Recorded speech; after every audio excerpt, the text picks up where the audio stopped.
C'est par un après-midi tendre qu'on atterrit à Beijing. C'est le premier jour de l'été. Notre périple ne peut pas s'annoncer mieux.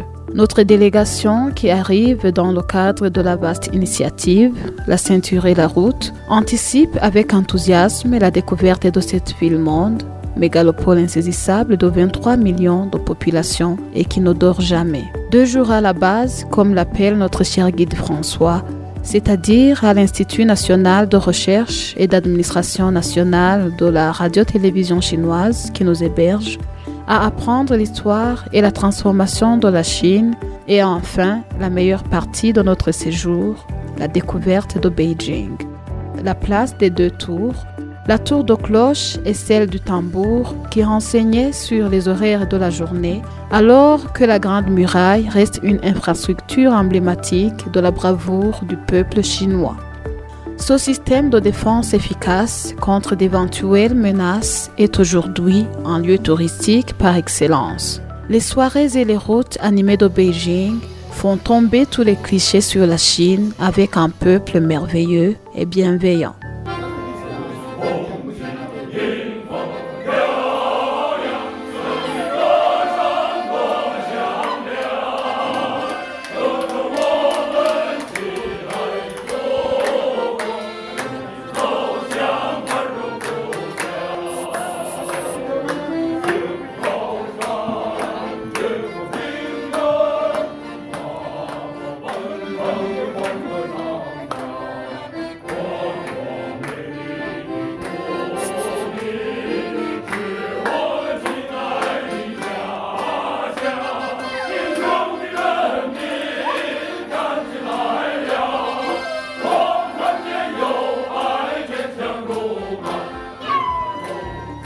Et lundi, nous embarquons pour Wenzhou. Du port archéologique de Wenzhou, en passant par les vieux quartiers de cette ville portuaire, la ville de Wenzhou, avec ses paysages verdoyants, reflète à la fois la modernité et l'épicentre de la politique de réforme et d'ouverture de la République populaire de Chine.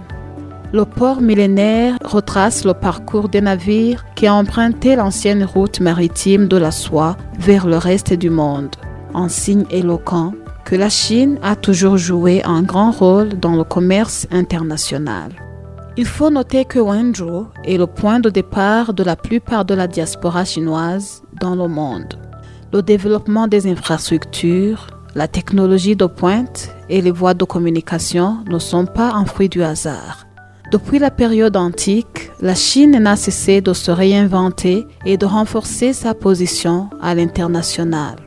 Wenzhou, jadis considéré comme un petit village de pêcheurs et de petits commerçants, est aujourd'hui fleuron de l'innovation technologique. L'exposition des jardins horticoles en est un exemple et montre comment la Chine articule modernité et respect de l'écologie. Grâce à la vision stratégique du pays, à la discipline et aux technologies modernes, ces villes sont devenues aujourd'hui des modèles de développement, de prospérité économique et des destinations qui attirent des visiteurs venus du monde entier. Choisir la Chine, c'est choisir les opportunités. La Chine, c'est l'avenir. Vivement qu'on y revienne. Tiens, tiens.